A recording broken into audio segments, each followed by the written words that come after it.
प्यारे बच्चों, नमस्कार। आइए आज हम लोग क्लास 6 में सामाजिक विज्ञान सोशल साइंस में हिस्ट्री में इतिहास में अध्याय 6 चैप्टर 6 के बारे में जानकारी प्राप्त करते हैं। इस चैप्टर का नाम है प्राचीन राज व्यवस्था, अर्थात प्राचीन काल में भारत में किस प्रकार की शासन प्रणाली थी, शासक कैसे चुने जाते थे, इसके बारे में इसमें जानकारी ग्रहण करना है। इस पाठ में चैप्टर में हम लोग शासकों के चयन, जनपद एवं महाजनपद, जिसमें दो प्रमुख महाजनपद मगध और भज्जी के बारे में अध्ययन करेंगे और साथ ही साथ उस समय की सामाजिक आर्थिक जीवन के बारे में भी जानकारी प्राप्त करेंगे। बच्चों, हम लोगों ने चुनाव का नाम सुना है, इलेक्शन का नाम सुना है।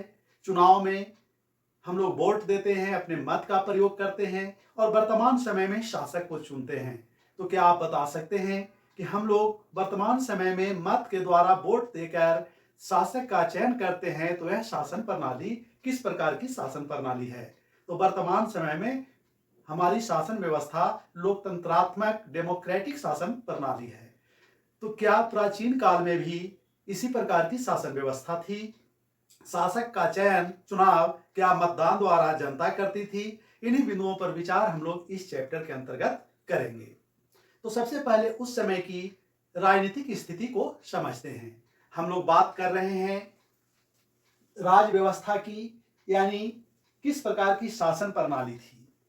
हम लोगों ने पहले के चैप्टर में देखा है कि भारत में जब सभ्यता का विकास हुआ तो पूर्व ऐतिहासिक युग के बाद सिंधु सभ्यता का आगमन होता है और सिंधु सभ्यता में किसी राजनीतिक व्यवस्था का स्पष्ट प्रमाण नहीं मिलता है। लेकिन सिंधु सभ्यता के बाद का काल, जो वैदिक काल या वैदिक संस्कृति के नाम से जाना जाता है, जिसका समय 1500 ईस्वी पूर्व से 600 ईस्वी पूर्व का है, इस समय राजनीतिक व्यवस्था की जानकारी मिलनी शुरू होती है।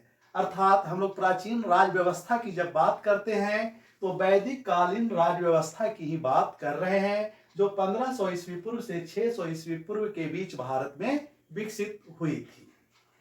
वैदिक काल को भी हम लोग दो वर्ग में बांटते हैं। ऋग वैदिक काल जो 1500 ईस्वी पूर्व से 1000 ईस्वी पूर्व के बीच का काल था, और उत्तर वैदिक काल जो 1000 ईस्वी पूर्व से 600 ईस्वी पूर्व के बीच का काल था। तो ऋग वैदिक काल जो 1500 से 1000 ईस्वी पूर्व के बीच का काल है, इस समय समाज में छोटे छोटे कबीला होता था। कबीला कुछ व्यक्तियों का समूह जिसमें कुछ परिवार केवल रहते थे, और इसे जन भी कहा जाता था। यानी यह प्रारंभिक भारत में राजनीतिक इकाई माना जा सकता है जिससे राज व्यवस्था की शुरुआत हुई थी। जो सबसे पहली इकाई ऋग वैदिक काल का कबीला या जन था, और इस कबीला या जन में शासन करने वाले शासक या राजा का चुनाव कबीला के अंदर के लोग से किया जाता था, और उस चुनाव का आधार होता था कि व्यक्ति कितना शक्तिशाली है, उसका व्यक्तिगत गुण कितना श्रेष्ठ है, इसके आधार पर चयन होता था। साथ में यह देखा जाता था कि वह अपने कबीला या जन का नेतृत्व करने की क्षमता रखता है या नहीं। उसके आधार पर छोटे छोटे कबीलाई समूह थे जिसे जन कह रहे हैं, और उसके एक नेतृत्वकर्ता शासक का चयन कर लिया जाता था। लेकिन बाद के काल में जब कई जन, कुछ जन शक्तिशाली हुए, वो दूसरे जन को आपस में मिलाने लगे, तो कई जनों के मिलने से जन से जनपद का निर्माण हुआ, और यह 1000 से 600 बीसी उत्तर वैदिक काल में शुरू होता है। यानी सबसे पहले जन के रूप में राजनीतिक प्रणाली विकसित हुई, कबीला के रूप में, और उसके बाद जनपद का रूप ग्रहण कर लिया, यानी क्षेत्र का विस्तार हुआ और एक जनपद में कई जन शामिल हुए। जब जनपद भी शक्तिशाली होने लगे, तब कई जनपद मिलकर महाजनपद का निर्माण किया। महाजनपद, जैसा कि हम जानते हैं कि इस काल में 600 ईस्वी पूर्व आते आते जो बौद्ध काल है, बुद्ध का काल आ जाता है, उस समय तक भारत में 16 महाजनपदों का विवरण मिलता है, जिसमें से 2 महाजनपद जो अधिक शक्तिशाली हुए, मगध और वज्जी की चर्चा हम लोग इस चैप्टर के अंतर्गत आगे चलकर करेंगे। तो इस तरह से सबसे पहले जन और फिर कई जन मिलकर जनपद और कई जनपद मिलकर महाजनपद का निर्माण किया। तो इसके संदर्भ में हम लोग राजनीतिक व्यवस्था की जानकारी ग्रहण करेंगे। उत्तर वैदिक काल में जब जनपद के रूप में बदल गया तब जनपद का क्षेत्र बड़ा हो गया, अर्थात राजा भी शक्तिशाली होने लगे थे और राजा को शक्तिशाली व्यक्तित्व के रूप में समाज में प्रतिष्ठित करने के लिए कई बड़े बड़े यज्ञ होने लगे, अर्थात यज्ञ के द्वारा राजा को एक सामाजिक मान्यता प्रदान किया जाने लगा। और जब उत्तर वैदिक काल में बड़े बड़े यज्ञ होने लगे तो इन यज्ञों में 3 प्रमुख यज्ञ थे। इन प्रमुख यज्ञों में अश्वमेध यज्ञ, राजसूय यज्ञ और वाजपेयी यज्ञ का आयोजन किया जाता था, जिससे राजा की शक्ति में विस्तार होता था। अश्वमेध यज्ञ राज्य विस्तार के लिए किया जाता था और यह यज्ञ राजा के क्षेत्र विस्तार से संबंधित था। इसमें यज्ञ करने से पूर्व एक घोड़ा छोड़ा जाता था और वह घोड़ा स्वतंत्र रूप से विचरण करता था। घोड़ा के पीछे पीछे राजा के सैनिक होते थे और जहां तक वह घोड़ा निर्बाध रूप से बिना रोक टोक कर घूमकर वापस आ जाता था तो वह पूरा क्षेत्र राजा का होता था। तो यज्ञ से पूर्व घोड़ा छोड़ा जाता था। अगर कोई राजा घोड़ा को पकड़ लेता था तो उस राजा को यज्ञ करने वाला राजा के साथ युद्ध करना पड़ता था। इस तरह से जब घोड़ा वापस आ जाता था तब उसके बाद यह यज्ञ किया जाता था, अश्वमेध यज्ञ किया जाता था। दूसरा प्रमुख यज्ञ राजसूय यज्ञ है। यह राजा के राज्याभिषेक के समय किया जाने वाला यज्ञ था। तीसरा वाजपेयी यज्ञ, जब राजा का राज्याभिषेक हो जाता था तब इस यज्ञ का आयोजन किया जाता था। इसमें रथ दौड़ का आयोजन किया जाता था, अर्थात राजा का रथ और कई रथ एक साथ दौड़ लगाते थे, जिसमें राजा का रथ सबसे आगे आगे रहता था और यह बताने के लिए रहता था कि राजा इस सारी जनता में सर्वश्रेष्ठ है। तो इस तरह से कई प्रकार के यज्ञ किए जाते थे और इन माध्यमों से शासकों का चयन होता था। आइए अब इस समय के महाजनपद पर नजर डालते हैं। बच्चों, इस समय भारत में 16 महाजनपद थे, अर्थात 16 बड़े बड़े शासन इकाइयों में भारत विभाजित था। अधिकांश जनपद उत्तर भारत में थे, जबकि कुछ उत्तर पश्चिम भारत और दक्षिण भारत में भी स्थित था। अगर भारत के मानचित्र पर देखें तो इनमें से प्रमुख जनपदों की स्थिति इस प्रकार थी।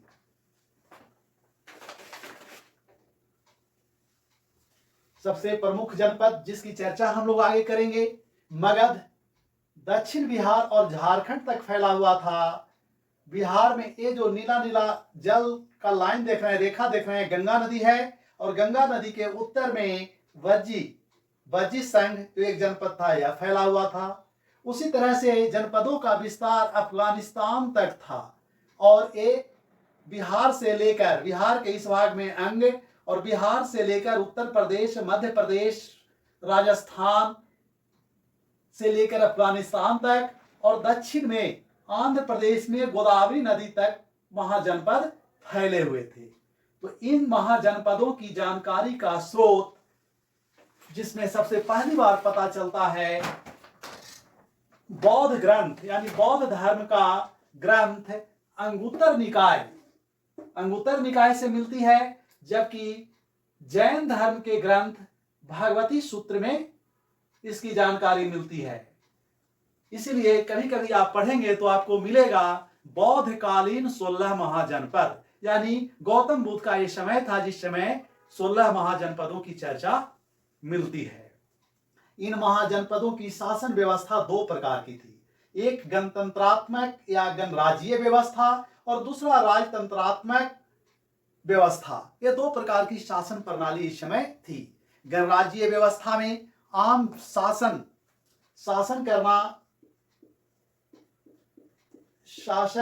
आम जनता द्वारा किया जाता था, अर्थात आम जनता मिलकर लोगों का एक समूह चुनता था और वही समूह शासन करता था, जबकि राजतंत्रात्मक व्यवस्था में राजा का शासन होता था, राजा चुना जाता था और ये राजा का पद वंशानुगत होता था।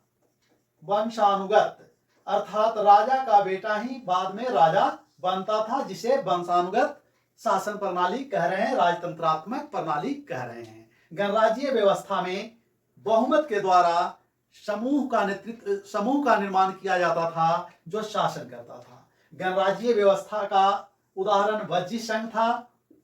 वज्जी, वैशाली का नाम आप लोगों ने सुना होगा, वज्जी की राजधानी वैशाली। और राजतंत्रात्मक व्यवस्था के कई उदाहरण हैं, जैसे मगध,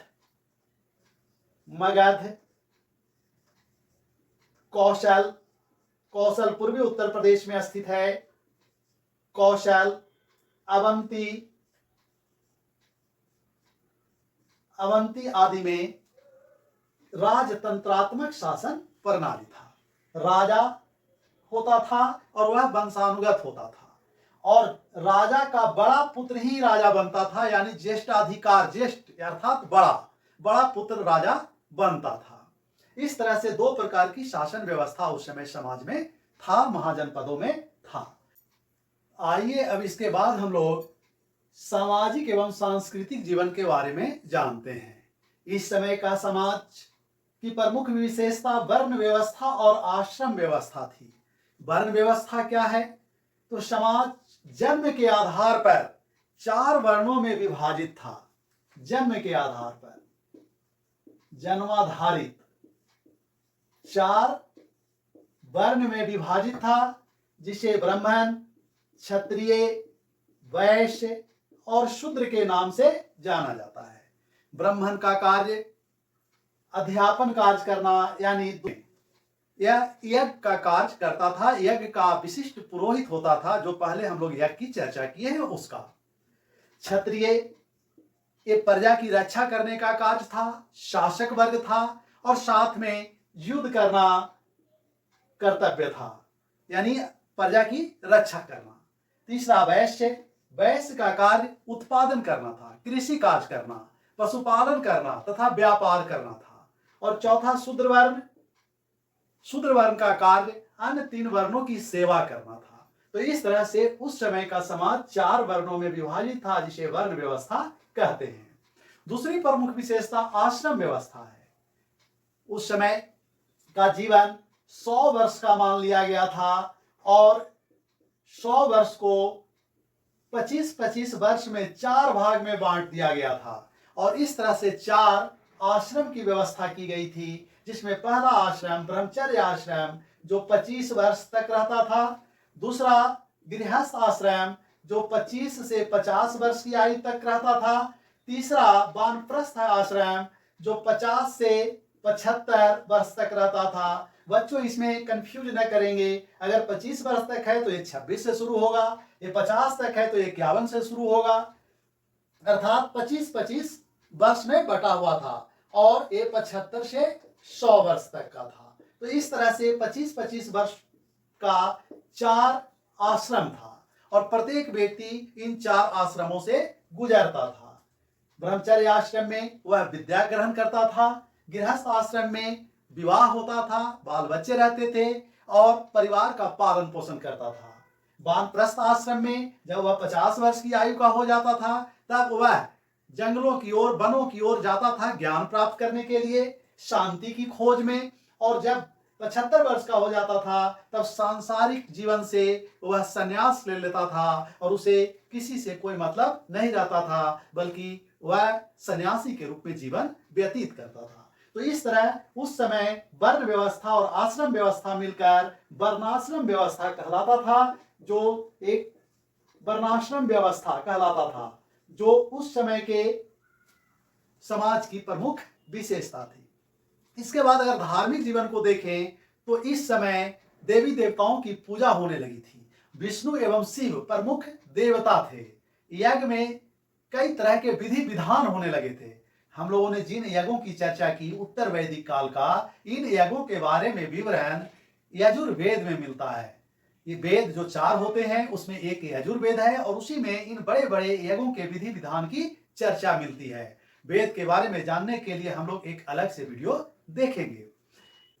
इस समय जादू टोना का समाज में महत्व बढ़ रहा था, धर्म में अंधविश्वास आने लगा था। अगर हम आर्थिक जीवन की चर्चा करें तो उत्तर वैदिक काल में पशुपालन, जो पहले से जीविकोपार्जन का मुख्य साधन था, उसका महत्व घटने लगा था और कृषि कार्य का महत्व बढ़ने लगा था, अर्थात कृषि कार्य अधिक होने लगा था। कृषि कार्य अधिक होने का कारण है कि इस समय लोहे का प्रयोग होने लगा था, अर्थात लोहे की खोज हो चुकी थी और लोहा के कारण जो लकड़ी से फाल बनता था जमीन को खोदने के लिए, उसके जगह पर लोहे का बनने लगा था और इसका परिणाम यह हुआ कि जमीन की अधिक गहरी जुताई होने लगी और जिसके कारण अनाज का उत्पादन अधिक होने लगा।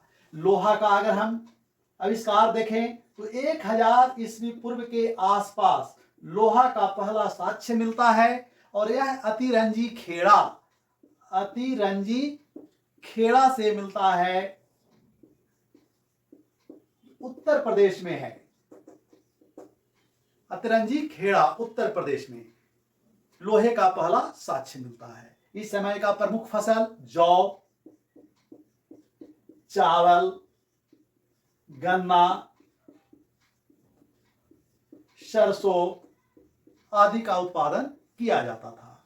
इस समय समाज में जीवन यापन करने के लिए पशुपालन का कार्य हो रहा था, व्यापार, शिल्पकारिता, मजदूरी, मछली पकड़ने आदि का कार्य भी लोग कृषि के साथ साथ करते थे। मिट्टी के बर्तन मिले हैं, बर्तन के टुकड़े मिले हैं और एक कई रंग के मिले हैं, यानी रंगे जाते थे। धूसर, लाल रंग के एवं चित्रित धूसर यानी पेंटेड, चित्र बना हुआ आयताकार, वर्गाकार कई प्रकार के बर्तन पर चित्र बनते थे और चित्रित धूसर रंग का मिट्टी के बर्तन मिले हैं, टुकड़े उसके मिले हैं, जिसे मृदभांड कहा जाता है। वो मृदभांड इस काल में बनाए जाते थे। राजा शासन चलाने के लिए धन की जरूरत होती है, तो राजा शासन चलाने के लिए उत्पादन का 1/6 भाग कर के रूप में लेता था और कृषि से प्राप्त कर का नाम उस समय भाग था, यानी भाग का अर्थ था कृषि कर, जो कुल उत्पादन का 1/6 भाग लिया जाता था। अब इसके बाद हम लोग दो प्रमुख उस समय के महाजनपदों की चर्चा करेंगे, जो मगध एवं बज्जी महाजनपद के नाम से प्रसिद्ध था। आइए अब हम लोग मगध एवं बज्जी महाजनपद के बारे में जानते हैं। मगध जो उस समय का सबसे महत्वपूर्ण महाजनपद था, सबसे शक्तिशाली महाजनपद था, जो आगे चलकर कई महाजनपदों को अपने राज्य में मिला लिया और भारत का प्रथम साम्राज्य के रूप में स्थापित हुआ। तो मगध महाजनपद जो सभी महाजनपदों में सबसे शक्तिशाली बनकर उभरा, जिसके कई कारण थे। शक्तिशाली महाजनपद, कारण क्या था शक्तिशाली होने का? तो एक कारण यह था कि यह गंगा घाटी में स्थित था और गंगा घाटी में स्थित होने का क्या लाभ मिला? उपजाऊ